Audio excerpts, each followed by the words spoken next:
There's a whole lot of shaking going on at Old Trafford, especially on day 5, at the end of the day, when England wanted to call stumps, but Gill and Gambia wanted the two batsmen out in the middle to continue to get their hundreds, and so they should. But there are a couple of points that I want to focus on in this test match, and we're going to go around the theme of resilience, rebound, and also refusal.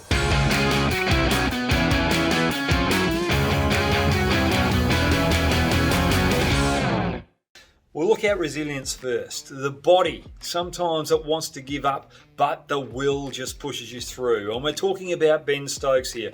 What an unbelievable all-round performance from the all-rounder. 5 wickets in the first innings, then coming out and making 100, but retiring hurt with a little bit of cramp, and then coming back out and getting that milestone of 100 and getting his team into a position where they should win. But not only that, he bowled in the second innings with 11 overs to his name with shoulder issues. He was holding that shoulder from ball 1, but he just wanted to push through, lead the team with absolute passion and fire. He didn't want to leave the workload up to the other 3 bowlers, knowing that Cass and Wokes had played all 4 test matches and had bowled an extreme amount of overs throughout the series, knowing that they might have to play in this 5th test match just around the corner in a short turnover. And he also wanted to try and protect Archer as well. But in doing so, he hasn't really looked at his own workloads. He bowled 40 overs in the previous test match, and he was around the 35 over mark in this test match as well.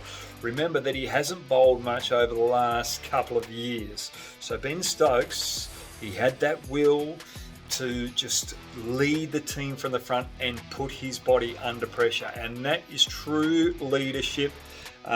Making sure that you don't leave it to others to do the job. And that's why I love Ben Stokes. But he could have just could have tidied it up there at the end of day 5 yesterday, and we'll get to that at the end of the blog. Now we're going to talk about rebound, and I'm talking about Captain Gill. He came out at the start of this test match as a young leader. And he was leading from the front, making easy hundreds, and India looks set to really trouble England up there. But the way that he led from the front out the start didn't define his captaincy. What's defined his captaincy is under pressure when India needed it most. He went out there and stayed calm, collect and composed and enabled them to get this draw. Coming out 2 early wickets in the first over in that second session when they were well behind the game. He had a couple of close calls early on, especially after lunch. Archer nearly getting him LBW, then Cass going upstairs, and both times he was very lucky to survive there. But he didn't let it affect his batting, and he knew what his role was.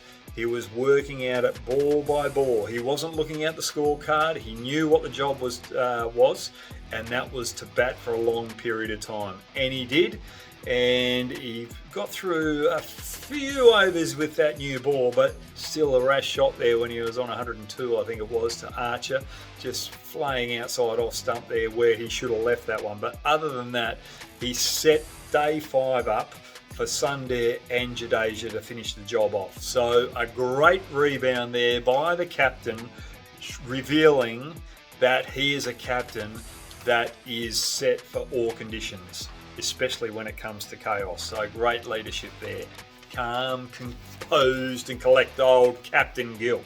Now let's go to Sundar Jadeja. Refusal, that's what I'm calling this. No matter what role you have, if you have a changed role, you've got to go out there and try and deliver. Don't think about, well, this is not my role. No, you're playing international cricket. You're playing for a team.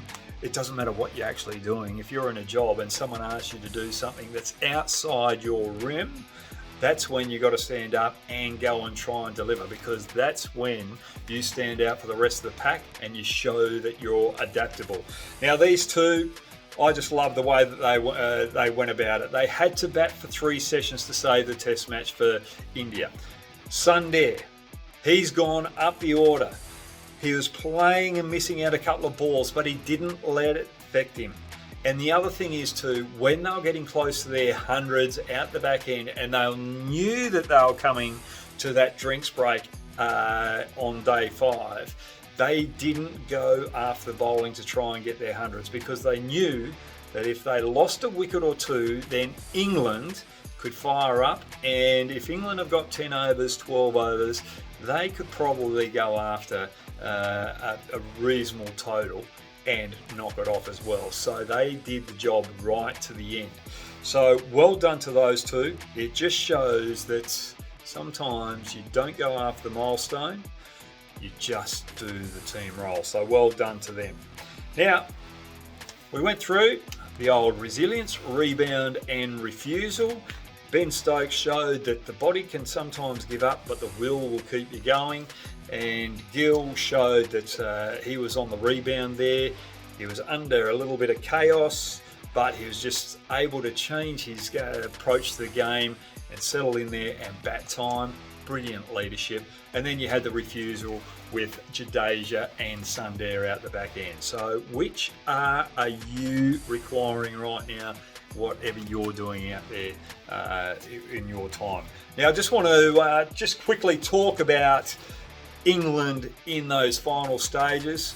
The way that Brook bowled to Jadeja in that over that allowed him to get that 100, I wasn't too happy about that. I've got a great regard for Brook. I love the way that he bats. He's just got so much talent. But in that particular situation, yes, you want to come off. You think it's the right thing to come off. But at the end of the day, Sundar and Jadeja and India had the right to reward those two particular players of getting a century, especially Sundar, because he's done so well as an all-rounder and it was his first opportunity of getting 100. But when he bowled that over to Jadeja, that was just a little bit of an issue. He could do what Joe Root did and not allow the opposition player to get that easy 100, make him work for it.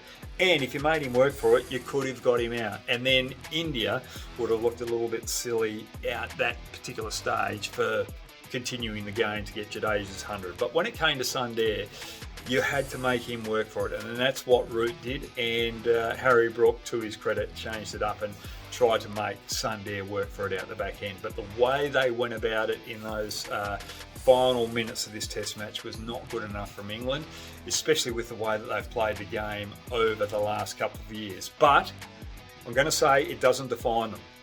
They were under pressure. They bowled 140 odd overs over 2 days. So they were worn out, they were a little bit frustrated, and the emotions got to them. And this is what happens with everyone in life. When you're tired, when you're stressed, when you're frustrated, sometimes you let yourself down by doing something that is not your true character, and you sort of sit back and you regret. So Stokes not shaking Jadeja's hand straight away after the game with his frustration, and the way that Brook bowled that over to Jadeja, a little bit of frustration there, but it does not define them. It's just a moment in the history of the game where it just showed that it was just pressure cricket right to the end, and players were pushed to their mental limits. So well done to England, well done to India for fighting back there. It's been a fantastic test series, and I'm looking forward to day 5. Now I just want to go over to the West Indies and Australia there. A couple of great performances by Australia, chasing big totals down, especially under pressure. Tim David the other night getting that 100. That was in the third T20. They were over 110 runs behind, 3 wickets down. He stayed composed. He looked for the ball that he could hit for the boundary. If it wasn't there, he was pushing the 1s and 2s. That's the way that you play T20 cricket. And the way that they batted yesterday, I like the fact that they're changing their teams around, giving the likes of Hardy a go, and also Bartlett, just making sure that they are exposing depth to their squad for when the next T20 World Cup comes around. That's what you got to do. But there's one thing that I'd like Australia to do, They've won 4 tosses in a row, elected to field first in all four games. They have to change it up in the back end to put their bowlers under pressure by batting first. So these are the things that you've got to work on as a team. Don't just do the same thing in these bilateral series. Try and work around different scenarios in the game and put yourself under pressure in those different scenarios so that you are better prepared for the World Cups when they're around the corner. But hey, it's been fantastic. Thanks for joining me. Just remember, with your comments downstairs, which are you? Resilient, or are you in the rebound phase, or are you in that refusal phase where you're not giving up? I want to know what you need right now. Get it in the comments box. Thanks very much for joining me. I'll see you for a live in a couple of days' time.